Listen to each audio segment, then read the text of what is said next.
সম্মানিত ভিউয়ার্স, আসসালামু আলাইকুম। আমরা চলে এলাম একটি সম্পূর্ণ নতুন সিরিজ নিয়ে, আর এই সিরিজটির নাম দিয়েছি এক্সপ্রেস টু ইমপ্রেস।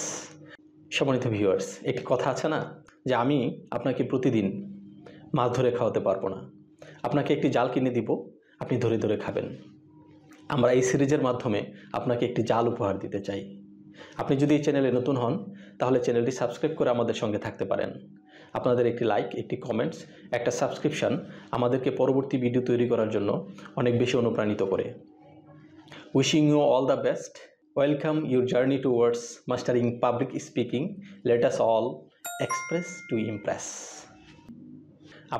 আমরা প্রতিনিয়ত কথা বলতে হয়, আইদার ফর্মাল অর ইনফর্মাল সিচুয়েশনে, either in front of large audience or small audience. আপনি কথা বলছেন, আমি শুনছি না। আমি কথা বলছি, আপনি শুনছেন না। শিক্ষক কথা বলছে, ছাত্র শুনছে না। আপনি কথা বলছেন, আপনার বস শুনছে না। আপনি কথা বলছেন, আপনার বন্ধুরা শুনছে না। আপনার কাছে কেমন লাগবে? আপনি যদি ছাত্র হন নিশ্চয়ই চাইবেন আপনার শিক্ষককে ইমপ্রেস করতে। আপনি যদি শিক্ষক হন নিশ্চয়ই চাইবেন প্রিয় শিক্ষক হতে। আপনি যদি চাকরিজীবী হন আপনার বসের সামনে বিভিন্ন মিটিংয়ে, কোঅর্ডিনেশনে, প্রেজেন্টেশনে আপনি নিশ্চয়ই নিজেকে মেলে ধরতে চাবেন। আপনি যদি জব সিকার্স হন তাহলে চাবেন ইন্টারভিউ এবং প্রেজেন্টেশনে ভালো করতে। আপনি যদি সার্ভিস প্রোভাইডার হন কিংবা সেলসে কাজ করেন তাহলে আপনি নিশ্চয়ই আপনার ক্লায়েন্টদেরকে ইনফ্লুয়েন্স করতে চাবেন। সম্মানিত ভিউয়ার্স, আপনি যদি কারো বাবা কিংবা মা হন নিশ্চয়ই চাইবেন আপনার সন্তানকে আরও বেশি মোটিভেট করতে। আপনি যদি প্রশিক্ষক হন নিশ্চয়ই চাবেন আপনার অডিয়েন্সের সামনে নিজেকে মেলে ধরতে। আপনি কি প্রিয়জনদের মধ্যমণি হতে চান? তাহলে এই সিরিজটি আপনার জন্য। আজকে হচ্ছে এই সিরিজের প্রথম পর্ব, আর এই পর্বে আমরা মূলত কথা বলবো কারিশমা টু চেঞ্জ স্পিকিং ফোবিয়া। দেখুন, একবার সাবেক মার্কিন প্রেসিডেন্ট বারাক ওবামাকে প্রশ্ন করা হয়েছিল, sir, do you feel nervous while you speaking in front of the people?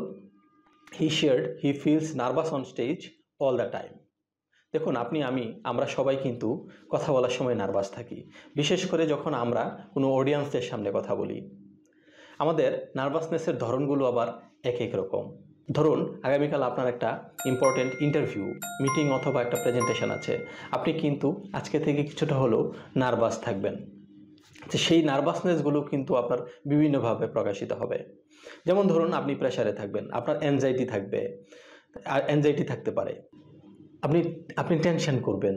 আপনি হয়তো কারো হয়তো বারবার ওয়াশরুমে যাওয়া লাগে, আবার কারো হাত ঘামে, কারো হচ্ছে কপাল ঘামে, কারো হচ্ছে কি আপনার কথা বলার সময় পিছনে হাত দিয়ে দাঁড়িয়ে থাকে, কেউ আবার সোজা হয়ে দাঁড়িয়ে থাকে, কেউ একদিকে তাকিয়ে কথা বলে, কেউ হচ্ছে আবার বমিটিং হয়, কারো ক্ষুধামন্দা হয়, কারো মামলিং হয়, কেউ আবার একটু কথা বলে দাঁড়িয়ে থাকেন, আবার কিছু রাবার স্ট্যাম্প থাকে, কিছু মুদ্রা দোষ থাকে, সেই মুদ্রা দোষগুলো প্রকাশ পায়। এই সব কিছুকে বলা হয় গ্লোসোফোবিয়া। যে এইগুলো কিন্তু ইউনিভার্সাল, এগুলো প্রত্যেকটা মানুষের মধ্যেই কিছু না কিছু থাকে। তা আসুন আমরা একটা ফোবিয়া টেস্ট করি। দেখুন, আপনার সামনে স্ক্রিনে এখানে 6টা স্টেটমেন্ট দেওয়া আছে। আপনি নিজেকে একটু টেস্ট করুন। দেখুন, এখানে আপনি কয়টার মধ্যে আপনাকে টিক মার্ক দিতে হয়। আপনার এই টিক মার্কসের সংখ্যা যত বেশি হবে আপনার অবস্থা ততটা ক্রিটিক্যাল, আপনার স্পিকিং ফোবিয়া ততটা বেশি। দেখুন, আমরা এখন আপনাদেরকে রেজাল্টটা শো করলাম। এই রেজাল্ট একটু মিলিয়ে দেখুন যে আপনার এই উপরে যে স্টেটমেন্টগুলো দেখলেন সেই স্টেটমেন্টের সাথে আপনার রেজাল্টগুলো একটু মিলিয়ে দেখুন। তাহলে আপনার এখন প্রশ্ন হতে পারে, তাহলে এটা দূর করার উপায় কি? দেখুন, আপনি দেখে সাঁতার শিখতে পারবেন না। আপনি কি দেখে সাইকেল চালানো শিখতে পারবেন? আপনি কি বই পড়ে সাইকেল চালানো অথবা সাঁতার কাটা শিখতে পারবেন? তো কথা বলা হচ্ছে সাইকেল চালানো কিংবা সাঁতার কাটার মতো। আপনি যত বেশি কথা বলবেন আপনি তত বেশি কথা আপনার শার্পনেস আসবে। তাহলে আপনার প্রশ্ন হতে পারে, আমি কি আর্ট অফ পাবলিক স্পিকিং শিখলে আমি কি আমার এই সমস্ত ফোবিয়াগুলো দূর করতে পারবো? নো, আপনি এটাকে দূর করতে পারবেন না, বাট এটাকে আপনি মিনিমাইজ করতে পারবেন। আগে যেটা দেখা যেত এটা সেটা দেখা যাবে না, আগে যেটা বেশি হতো এখন সেটা কম হবে। লেডিস এন্ড জেন্টলম্যান, আমরা আপনাদেরকে সাজেস্ট করতে চাই, আপনার এই ফোবিয়াগুলো দূর করার জন্য আপনাকে অবশ্যই কথা বলতে হবে। কথা বলুন। Stage time and stage time.